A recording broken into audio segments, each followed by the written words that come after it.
to start. Sub, it's all yours. All right, thank you, Trudy. Well, good afternoon and welcome to everyone across the nation. I don't know if anybody's joined us outside the US, but welcome one and all to Tuesday Explorers, a series of lifelong learning opportunities brought to you by AARP Virginia. So again, thank you for joining us today, wherever you are. I'm Subasati, an AARP Volunteer Community Ambassador with AARP Virginia.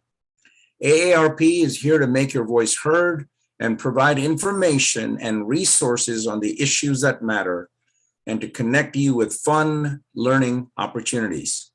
We provide valuable educational, informational, and fun resources, things like these webinars, teletown halls, discounts, and more. I'd like to thank my co-host and helper today, Trudy Murata. Like me, Trudy is a volunteer community ambassador with AARP Virginia. As she said, as she was chatting you up, she will be monitoring the Q&A box and will facilitate the Q&A portion of our program. We will have time for Q&A at the end of today's presentation. So if you have any questions after Paula finishes her presentation or as she's speaking, please submit your questions in the Q&A box. If you just want to say attaboy and those kind of comments, you can put that in the chat box. We expect the program to last for about 1 hour and 15 minutes. Today, we will explore and learn about the women who fought to provide aid to African-American refugees from slavery and Union soldiers in Civil War Alexandria. Our guest is local historian Paula Whitacre, and she will lead us in an exploration of two women from very different backgrounds who worked together to meet the needs of African-American refugees from slavery and injured Union soldiers in wartime Alexandria, Virginia. Those two women were Julia Wilbur and Harriet Jacobs. But first, let me tell you a little bit about Paula. Paula Whitacre is a writer and public historian who especially likes to research and write about lesser known people who have led extraordinary lives. She's a longtime Alexandria Archaeology volunteer, and since 2011, a member of the Alexandria Archaeological Commission. She's the author of A Civil Life in an Uncivil Time, the captivating story of a woman who remade herself at midlife during a period of massive social upheaval and change. It is my sincere pleasure to turn the program over to Paula. Paula, the screen is yours. Thank you. Thank you so much. And thank you everybody for taking time to listen and hopefully ask questions this afternoon. As I was listening to Suba's introduction, I feel like he gave a great overview of really what is amazing about these two women. They really were sort of ordinary people who managed to do very extraordinary things. And I think it's sort of a lesson for all of us even today.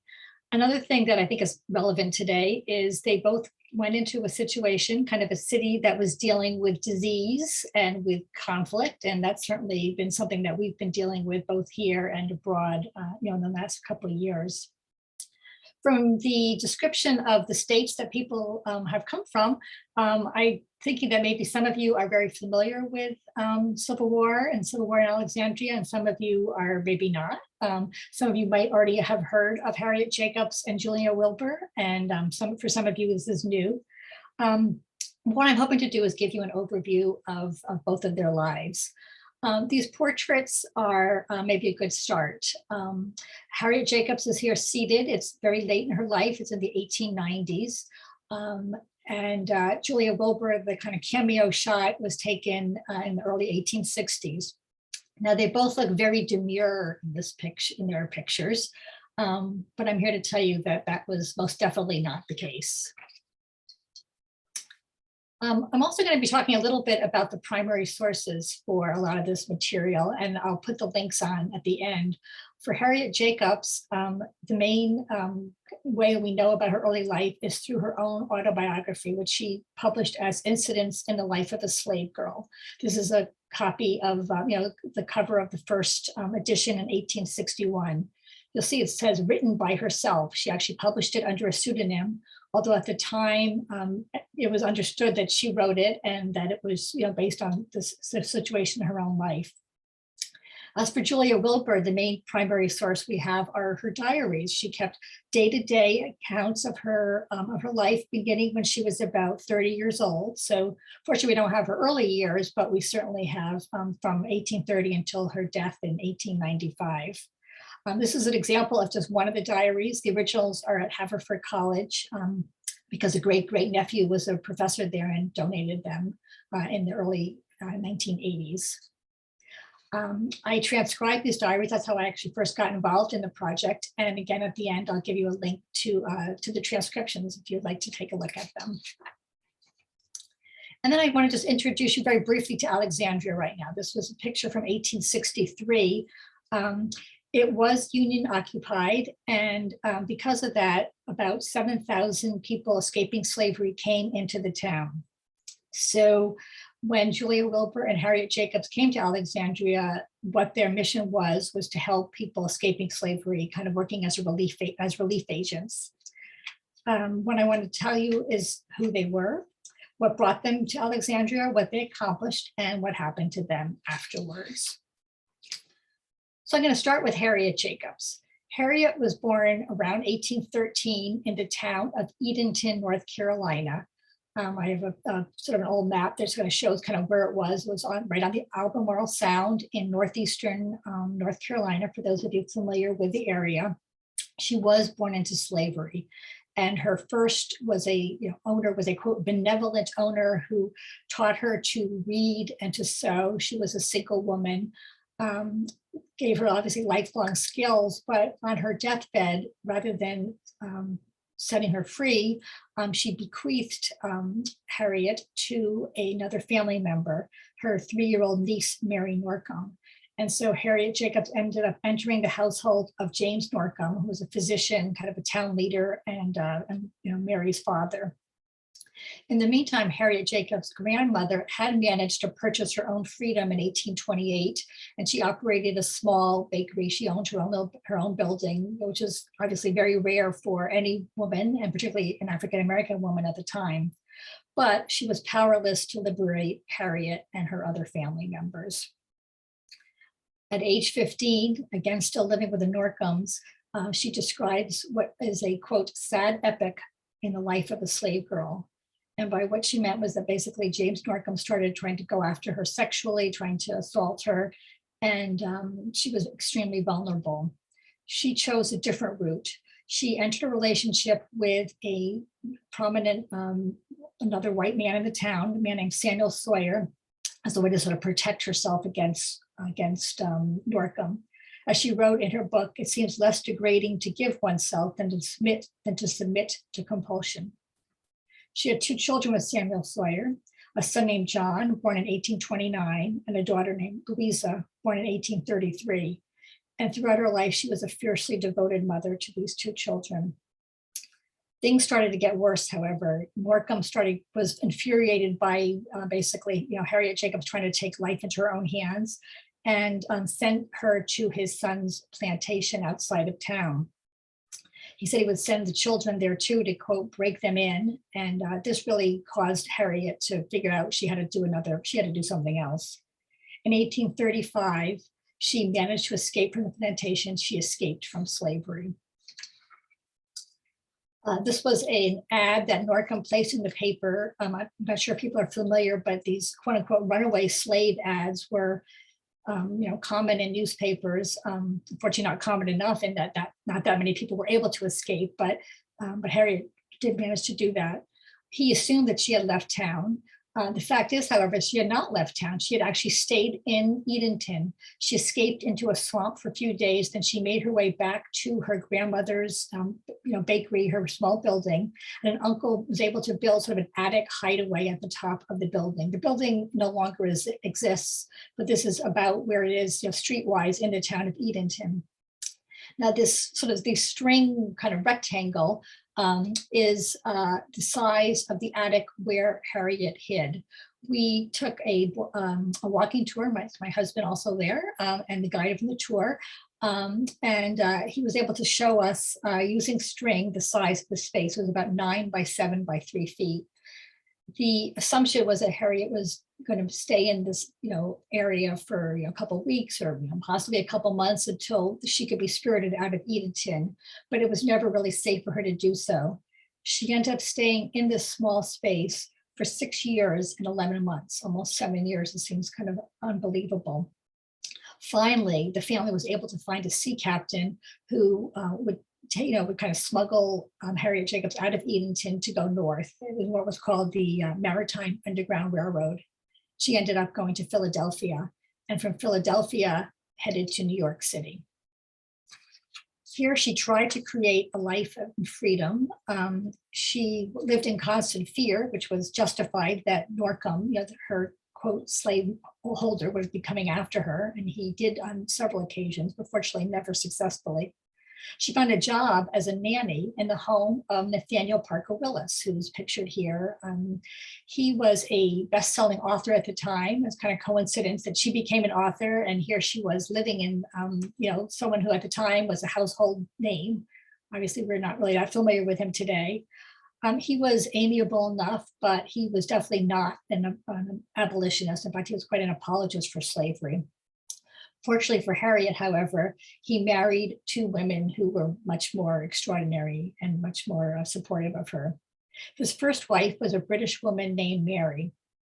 She hired Harriet very shortly after she got to New York City without references, which was highly unusual for the time. And obviously she wasn't able to have references given her situation from slavery. And she protected her several times when Norcom came up north trying to look for her. Mary died in childbirth in 1844, and at the time, Harriet wrote, she really lost a true and sympathizing friend. She left the Willis's employment for a time, but after the passage of the Fugitive Slave Act in 1850, she was again highly vulnerable to being captured. And she ended up returning to the Willis's. At that point, Nathaniel Parker Willis had remarried a woman named Cornelia. Cornelia, again, like Mary, was much more able to stand up to, possible slave capture. And it was Cornelia who purchased Harriet's legal freedom in 1852 for $300. In the meantime, her 2 children, Joseph and Louisa, now young adults, had also were able to come up north. So she was able to have a reunion with them. After she had her legal freedom, she decided, with some conflict about whether she should or not, that she would write her autobiography, her own story, realizing how powerful, a first-person narrative could be.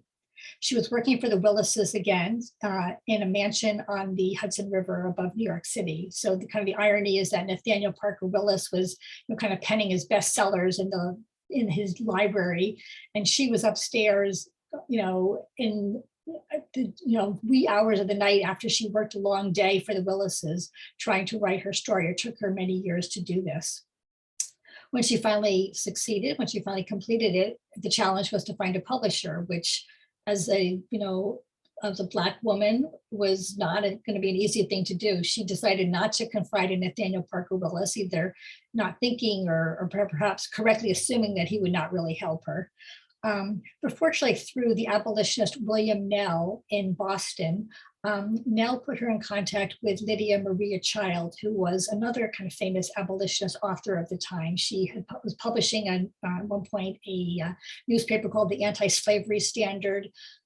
Little trivia fact, she was the one who wrote the Thanksgiving song Over the River and Through the Woods, so very multifaceted woman.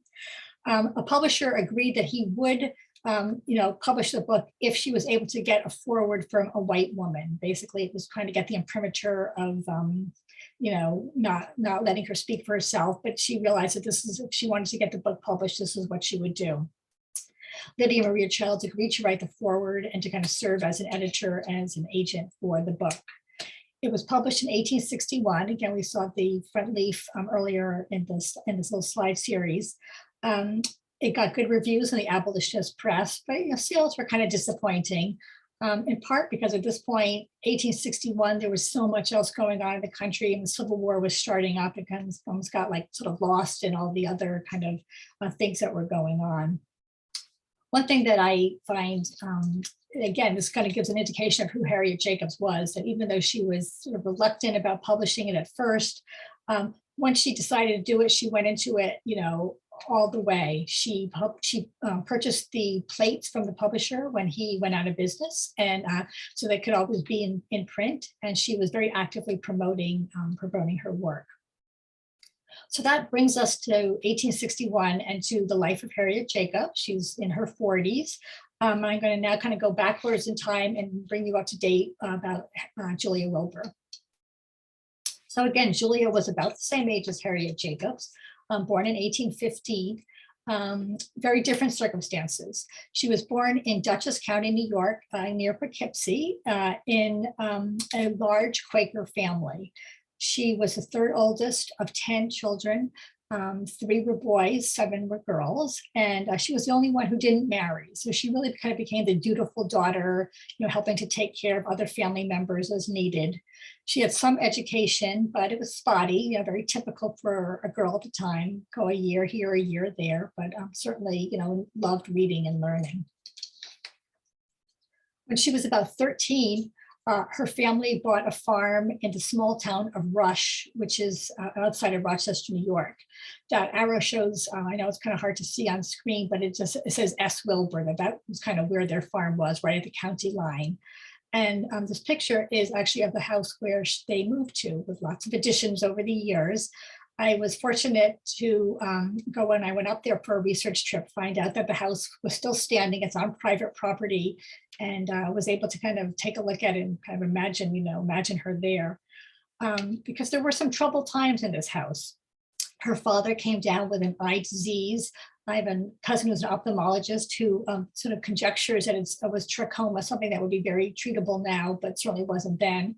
So he could sort of see shapes, but for all intents and purposes, he was legally blind. Her mother died in the 1830s when Julia was about 20, and the youngest sister was about 6 weeks old. Her father did remarry. He remarried twice, once in 1850, and then when that woman passed away again in 1860. But Julia did not have particularly close relations with either of her stepmothers. And she was really the one who stepped up to take care of the younger siblings. At that point, she had older sisters. They were already married and taking care of their own families. So really during the 20s, which is kind of the prime marriageable age at the time, she was a family caregiver. And possibly this led to the different directions she had in her life.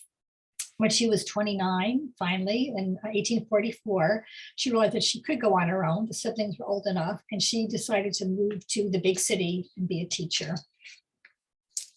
And the big city at the time was Rochester. And Rochester was a booming place. It was located on the Erie Canal. It's right across from Canada.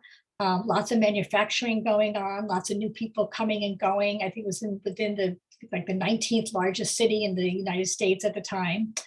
And Julia Wilbur started work as a teacher. In fact, this is when her diary really begins. Her first sort of long entry is when she's describing the exam she has to take to basically be certified as a teacher.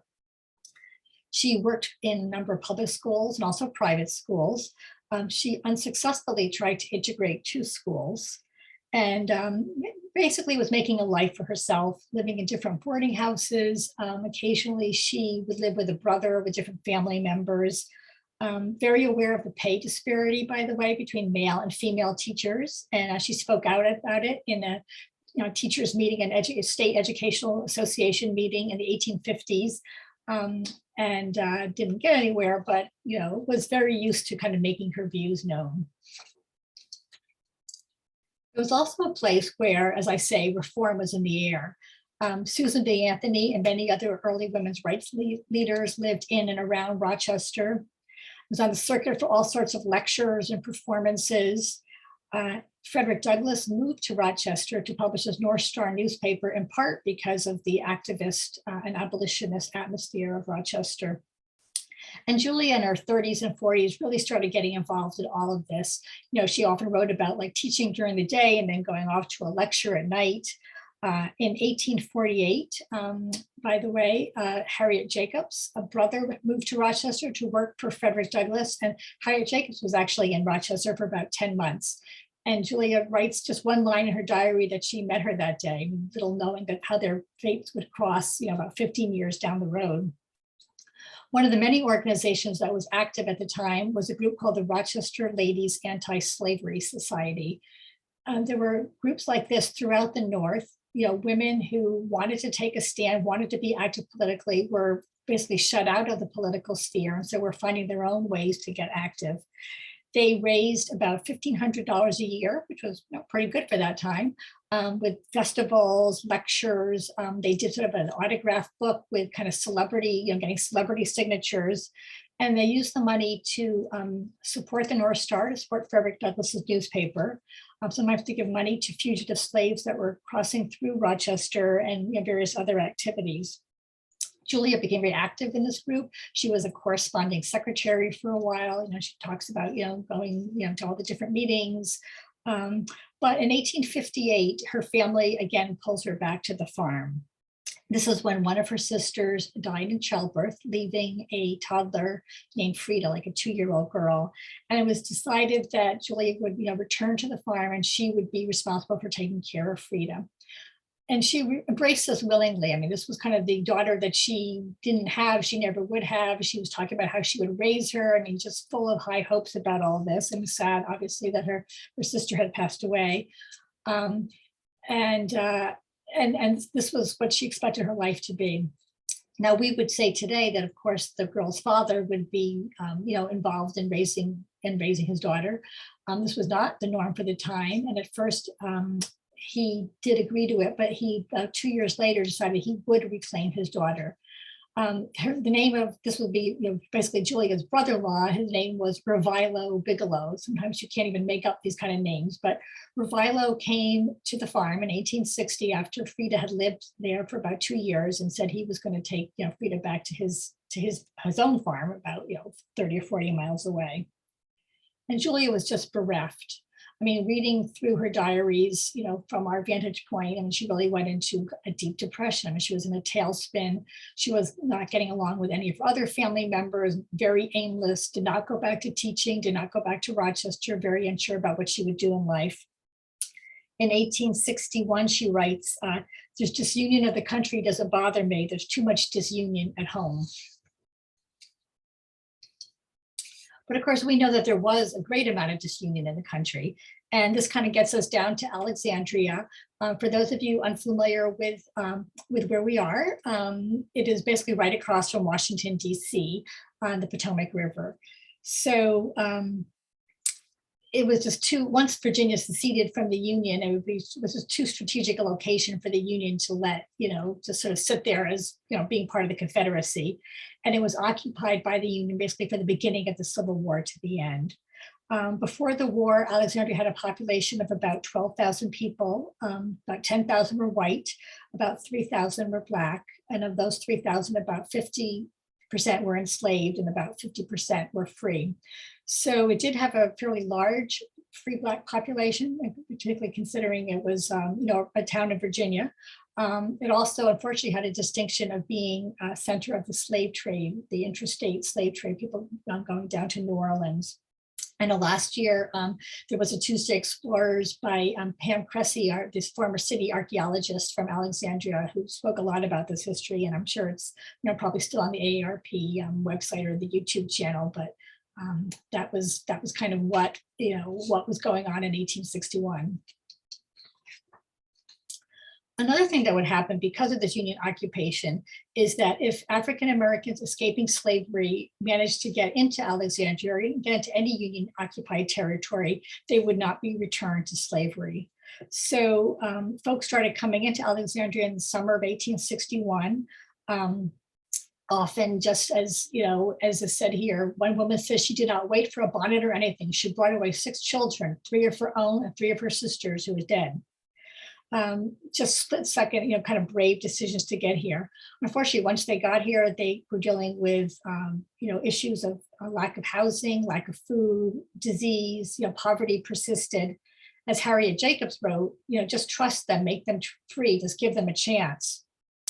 Now, the US Army was officially responsible for taking care of freed people, but was not exactly living up to, what their responsibility was. And so different northern societies, relief societies, and different missionary groups started sending people down as teachers, as nurses, as relief agents to Alexandria, to Washington, to Port Royal, South Carolina, various other Union occupied areas. And they became some of the most effective advocates there could be, much more so than the government. So what did they do? Julia later described their role as basically a missionary at large, a woman of all work. They tried to take care of basic needs of people. They advocated for education of both children and adults, and they fought for dignity and respect, both for themselves and for the people that they served. This is who they're up against. First, as I mentioned, the Union Army was officially responsible for freedmen, not really interested in doing it. There was what was called a superintendent of contrabands. He was a Baptist minister named Albert Gladwin, and Harriet and Julia are constantly, running into him because what they saw as him really not really wanting to help, just basically try to get paid and kind of get the prestige of the job without really, serving the people. And the local population was certainly not welcoming to the large numbers of refugees that were coming into Alexandria. This is a photograph of, this had been a bank. It was taken over as the provost marshal's office and on King Street in Alexandria at the time. And I'm just looking at this sort of gauntlet of men who were kind of hanging out, in front of it, and just imagining Julia Wilbur and Harriet Jacobs having to walk through to get to the provost marshal to, make a request or make a complaint or ask a question. And these guys saying, oh, here come these women again, oh, brother. But that's what they had to do. I'm going to just backtrack to say, how did they even get here? Because I'm going to think about, how did 2 civilians manage women, no less, in the middle of Civil War, decide to come to a place like Alexandria. Remember that we had left Julia kind of bereft about the loss of her niece, but she finally started to kind of get, out of that shell in 1862, hearing so much about the news of the day. She had a brother-in-law who was an early enlistee, and so, was getting letters from him about what his experiences were. And this group called the Rochester Ladies Anti-Slavery Society that I mentioned decided that they would be one of the relief societies who would send somebody down. So the original request was that maybe she would be a teacher in Washington, and they, sent her a letter, would she be interested in summer of 1862? And she decides to take them up on it. She's really the perfect candidate. I mean, she has belief in the cause. She was a teacher herself, so she had some knowledge and skills. And best of all, she was middle-aged and single without a husband or children to tie her to Rochester.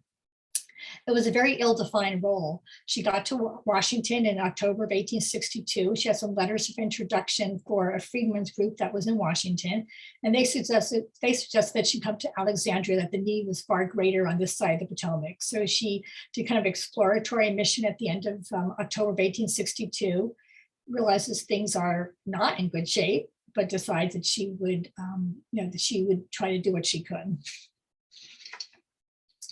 As for Harriet, in 1862, she had been promoting her book in Philadelphia at a meeting, and she met William Lloyd Garrison, who was the editor of a very influential abolitionist newspaper at the time called The Liberator. He asked her to go down to the Washington area and basically write about what she sees. So she spent a couple months in Washington and Alexandria. And on September 5th, 1862, she published an article called Life Among the Contrabands. Remember, contraband was a name that was originally given to people who were escaping slavery, free people.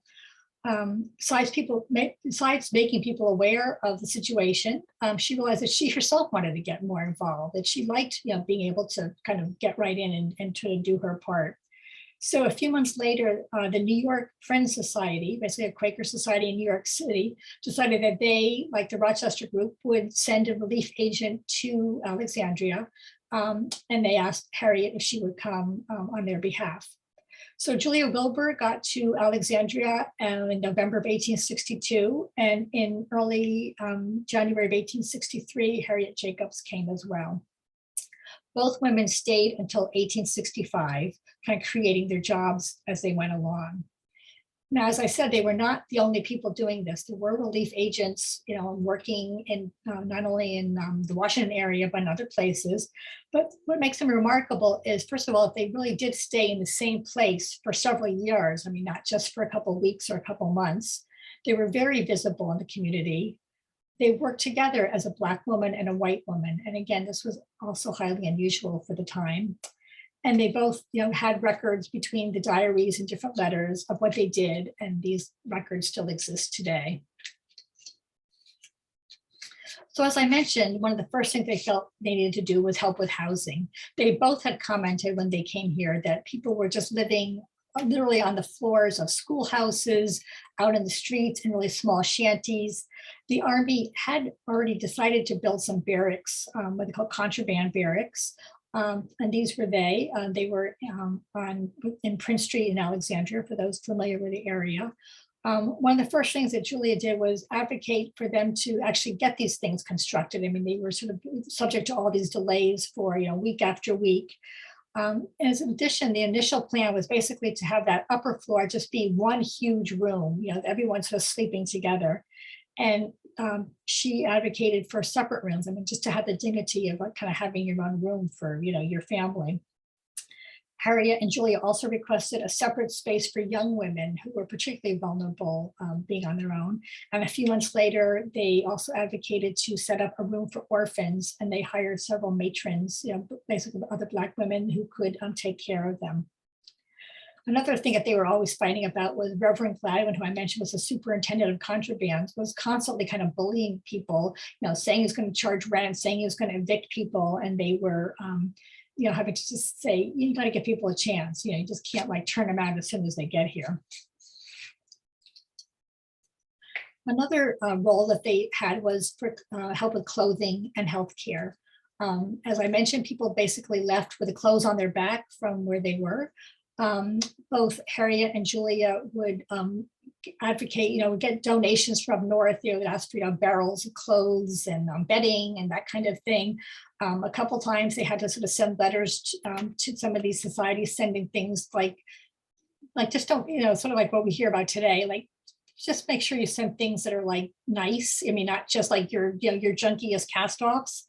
And they set up a clothing room in this building.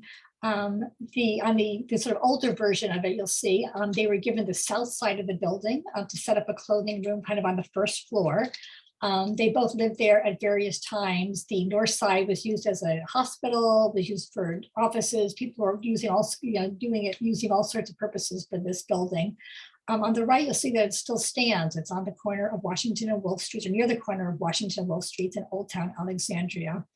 And in this picture, this group picture that was taken of the building, actually it's very small, both Harriet and Julia are there with a number of other people. In terms of health, the healthcare was really bad, and living in very close quarters and having smallpox, come and go was definitely not helping matters any. One of the first victories that they were able to accomplish together was they heard of a rumor that orphans were going to be sent to a smallpox, healthy orphans were going to be sent to a smallpox hospital because no one else knew what to do with them. And they were able to go to the military governor, a guy named John Slough, and just press the case that this was not something that would be a good idea. They write about how nervous they were beforehand. I mean, really kind of having to, go into this man's building, into his office. Remember that this is the 1860s. They do it, gives them huge confidence, and they start realizing how much they can accomplish as a team. education was extremely important. Before this, it had been illegal to educate Blacks in Virginia. And in the very first days of freedom in and then spring of 1861, schools were already starting to spring up for both children and adults, Black children and adults. One of Harriet Jacobs' particular dreams was to set up a school that would be led by Blacks and before Blacks, and she was able to accomplish this in 1864. This building was on the corner of Pitt and Orinoco Streets in Alexandria. You could see kind of on the large photograph, there's an X, and I sort of tried to blow that up a little bit because that is Harriet Jacobs. And given that we do not have a portrait of her, as a younger person, I was only able to show you that older one at the beginning of the slideshow. I like at least be able to see this because it shows her kind of amidst, people really doing the work that she felt was important. Her daughter Louisa came down and was also a teacher with her, which was another really great thing. Both Harriet and Louisa became good friends with Julia. And as I mentioned, they both really fought for the rights and dignity of their own selves and for the people that they were serving. U.S. colored troops were formed beginning in 1863. And they were, involved with some of the recruiting around Alexandria. They often had to press for wages that were due people. Free people were hired in a number of different positions by the U.S. government. And sometimes we're not getting the wages that were due them.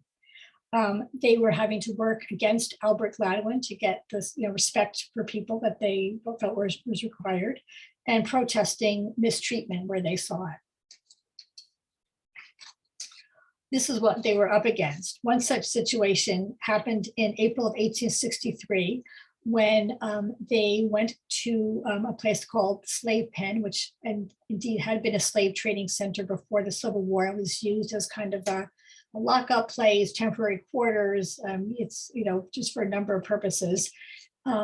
They get there and they see an African-American man being punished for a minor infraction by what was called a shower bath punishment, basically being subjected to super cold water, stripped, lost to his dignity while other people are kind of watching and laughing.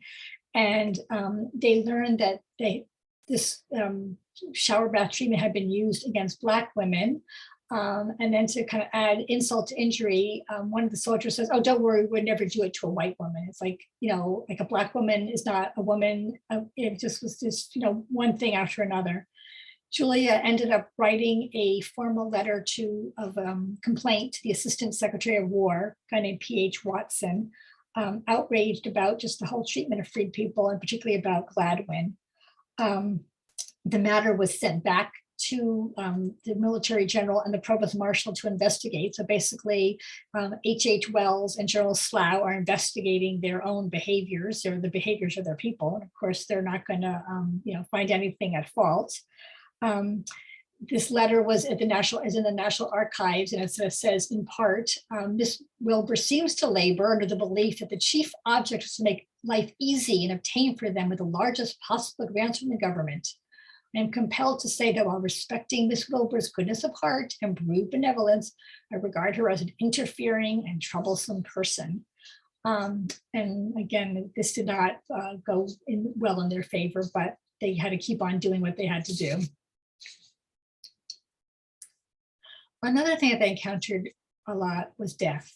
From the start, they witnessed death of soldiers. They were visiting Union soldiers in hospitals. They were definitely seeing the death of freed people. They were hearing about deaths of their friends and family in other places. In one respect, this was very much a part of the 19th century, but a very important element at the time was what historian Drew Gilpin Faust, talks about as the good death, that you die surrounded by your loved ones, you die and you're buried, and there's, kind of the sort of mourning ritual that's required. With so many free people dying, they were basically being put in a pauper cemetery in unmarked graves, and not without any fanfare whatsoever. Now, one good thing that Reverend Albert Gladwin did was he established what's called the Freedmen and Contraband Cemetery south of Alexandria. He began a record of the deaths that were, he was having people buried there. And this was able to become kind of a living record of people, of how old they were, their causes of death and where they lived. Highly unusual to have this for freed people. Unfortunately, something that was found in the 1990s by a man named Wesley Pippinger. About 1,700 people were buried there. There's kind of a whole other story. Actually, I have it on my website, or feel free to ask me afterwards. The cemetery was used until about 1868 or 1869, was then kind of lost to obscurity. Literally, a gas station was on top of this hollow ground. When they were building the Wilson Bridge, for folks that are from out of the area, and you know much you hate going on 95 through Virginia to Maryland on the Wilson Bridge, but right near there, when they were doing the excavations for the Wilson Bridge, they're also able to recover and reconsecrate the cemetery. And using the Gladwin record, about 1,500 descendants were located, current day descendants. Now, when the war ended in 1865, they just had the joy of that happening. And of course, the sorrow of the assassination of Lincoln, almost immediately afterwards.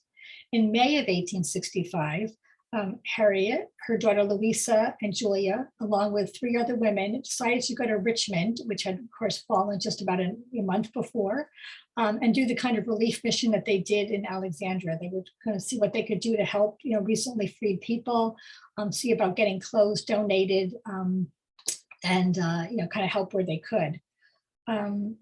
When they went to Alexandria, as I mentioned, they were so nervous talking to the military governor the first day, just trying to figure out what to do. I mean, by then, after 3 years of war, they were pretty hardened. They were able to, kind of get the transportation on their own, figured out where they were going to live on their own, do things the way that they felt needed to be done. But they did start seeing, and this was a harbinger of Reconstruction, that in many cases, white rebels were getting better treatment than blacks, including blacks who had fought in the Union Army. These pictures were from Richmond from after that time. During Reconstruction, Harriet at first was going to go to Savannah. She went in November of 1865, she and Louisa. They were sent by the New England Freedmen's Aid Society. Savannah had a very active Black-led organization that was setting up schools, and they thought they would try to set up an orphan asylum. Harriet even went to London to try to do some fundraising for it, but just realized that the environment was going to be too toxic for them to really be able to accomplish what they wanted to accomplish, and she did not return to Savannah. She did, however, need to find a way to support herself, and she was very concerned about how Louisa was going to, make her way in the world.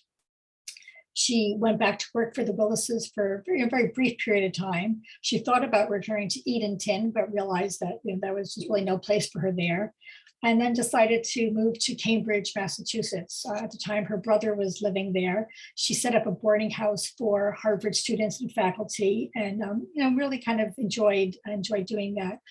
She stayed there until her brother passed away in the 1870s. In the meantime, Julia moved from Alexandria into Washington, D.C. She realized that she was not going to go back to Rochester to live, although she did spend many summers. I mean, she still was visiting, just about every year, but that she could really have a more independent life on her own. She worked for the Freedmen's Bureau as what's called a district agent, kind of going around, helping freed people, distributing what they call tickets for rations and for fuel. Her area was kind of the area around George Washington University, around Foggy Bottom right now. Her sister came down to help, one of her sisters came down to help teach, and the two of them lived together. Kind of from her diary, they didn't always get along, but that's kind of how they set up their situation. Now, Washington did have a brief period when everything seemed possible, that freedom was really going to be something different for Black people. This was an Emancipation Day celebration in 1866 that Julia writes about, that she attends, seeing people just really enjoying freedom, really in their best clothes, really was sort of a sense of hope. But unfortunately, there still seemed to be, backlash against better conditions and against political power for Black people. I came across a report from the Assistant Commissioner for the District of Columbia, It was called the List of Outrages, and those were sort of the different violent acts that were being perpetrated by whites against blacks, not only in Washington, but all around the South. As the Freedmen's Bureau started winding down, Julia realized that if she wanted to stay in Washington, she was going to have to find some other job. And she lobbied quite actively to get a position at the patent office. She became a clerk. It was for this first generation of female government workers. This is the National Portrait Gallery now, but it was the patent office. And she and other women were down in the basement doing proofreading. No way they were going to be able to be a patent examiner or a patent clerk, but she was part of the civil service. One day in 1877, she writes, my old friend Mrs. J came into the office today. This is when Harriet Jacobs had moved from Cambridge down to Washington. She set up several boarding houses in DC. Louisa also had a number of jobs, and the two of them, became regular friends over the next like 15 years or so. Until they both passed away within a couple of years of each other in the 1890s. Now, Harriet did live her last years in Washington. She also did some catering, occasionally some housekeeping. She was ill for quite a few years before her death, finally passing away in 1897.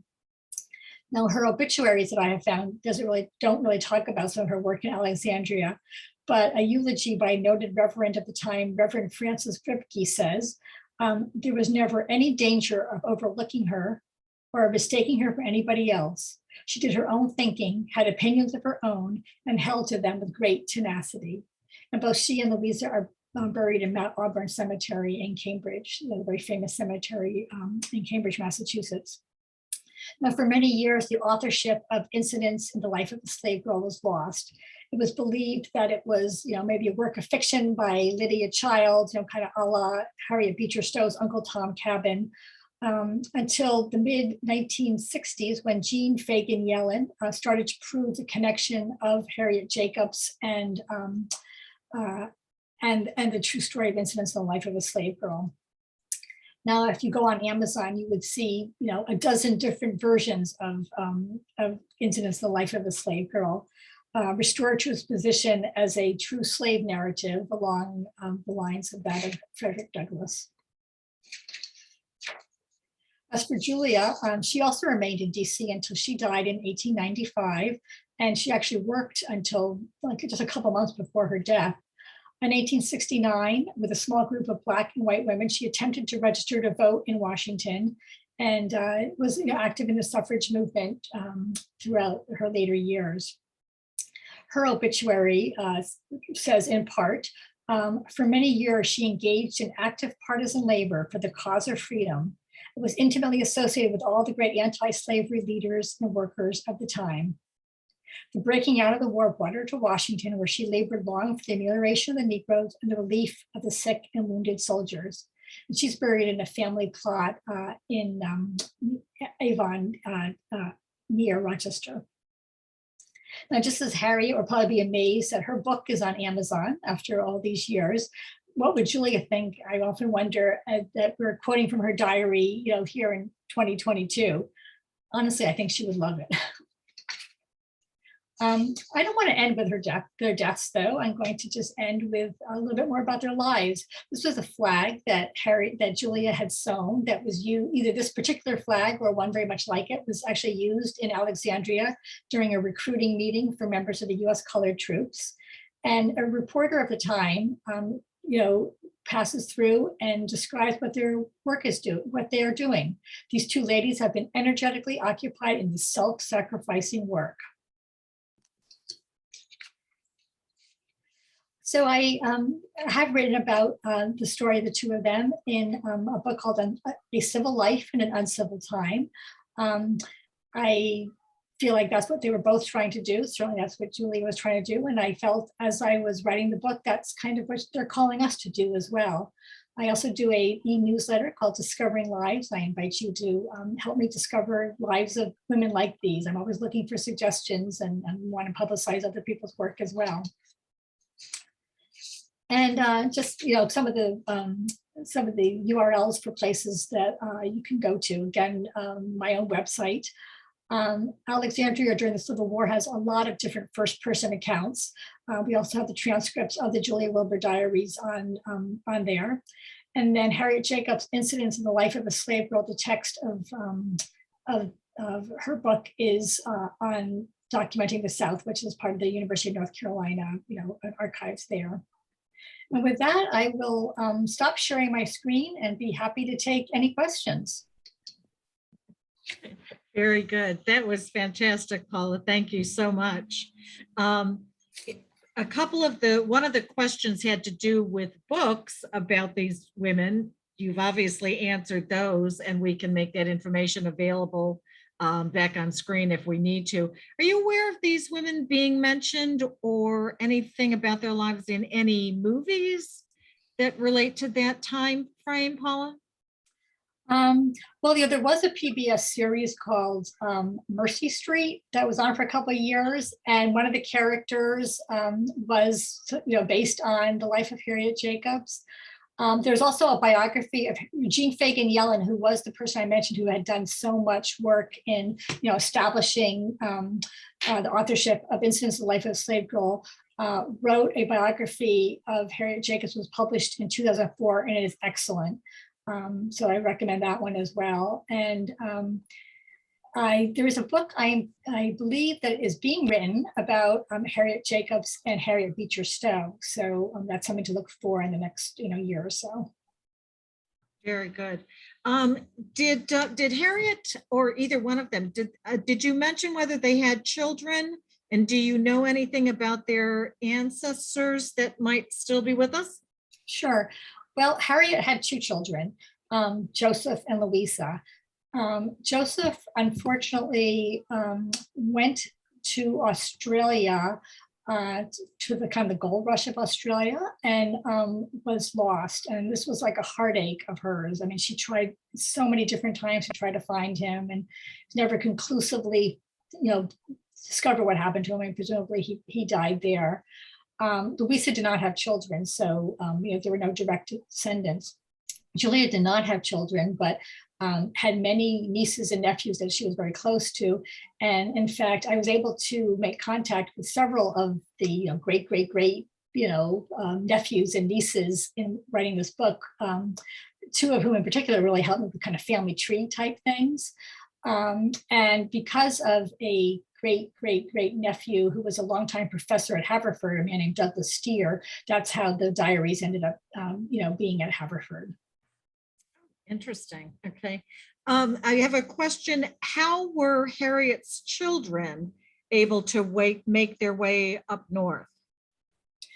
It was sort of a complicated story. I don't know if I'm going to be able to do justice just in this brief amount of time, but basically, Louisa was sent up north by Samuel Sawyer, her biological father, to live with family members in Brooklyn. And he kind of said at the time, he was going to help get her educated up there. I mean, she was almost like a glorified servant, almost slave. Harriet was able to get her when she went up to New York. She was able to, say she was going to take Louisa just for like a short visit, and was able to just get her out of the clutches of this other family. Joseph was sent up north, kind of in a similar situation, but by then he was able to live with Harriet's brother in Boston. So it was a complicated, it had its risks. It was very fraught. Harriet was not able to, for example, herself, take her own children, as any mom would want to do, but just really hope that, things were going to go their way. Unfortunately, ultimately they did. Okay. Were either of these women involved in the suffragette movement? I think you mentioned that briefly, but I'm wondering if you can elaborate on that. Sure. So Julia, as I mentioned, was involved with trying to register to vote in DC in local elections. There's a newspaper article about her trying to do that. There was a split in the suffrage movement, in the 70s and 1870s and 1880s. And Julia was trying to kind of straddle both sides of it. She would go to different meetings and that kind of thing. Harriet's daughter Louisa went briefly like on the suffrage lecture circuit. And for a variety of reasons, it just was not the kind of thing that she, it didn't really work out. But they were both obviously very active, very pro-suffrage. We're also seeing some of the failings in the movement, particularly in terms of, the vote for Black women. And Suba, correct me if I'm wrong, but I think I have addressed all the questions that were on both sides. Did I miss anything? No, you did not, Trudy. Before I start with my comments, I just wanted to read a couple of comments. My late husband was a 5th generation Alexandrian. His birthday would have been yesterday, and he would have been thrilled to know this story. I'll tell this story to our grandchildren. And this is FYI to everybody. In 2010, I first learned about Harriet Jacobs. So Paula, this person says, I saw a play named Harriet Jacobs by Lydia R. Diamond. The story and the presentation are still in my mind a dozen years later, powerful. Great. Have you heard about that play? I do know of a couple of people who have, done kind of channeled Harriet Jacobs to do performances. I don't know if I know about that particular one, but I'll have to see if there's anything online, look it up for sure. Thank Okay, you. we always learn something from our people who come in. And I have to finish with this comment, I love it. Well-behaved women rarely make history. Good job, Julia. Right. Yeah, and a lot of attaboys for you, Paula. So Thank great you, presentation. So anyway, on behalf of ARP Virginia, I'd like to thank our guest speaker, Paula, today for sharing her valuable time and knowledge with us this afternoon. We would love to get your feedback on today's program and ideas for future programs in the chat box. You'll see a link to a survey. Please click on the link and take a few moments to share your feedback with us. We'll also send this link in a follow-up email later today.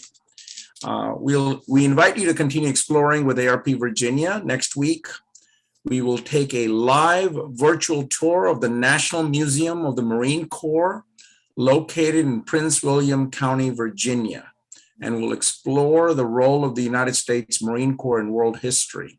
This will also bring us conclusion of Tuesday Explorers for this year, but of course, we'll continue it again next year. We find this amazing to have everybody join us from all around the country.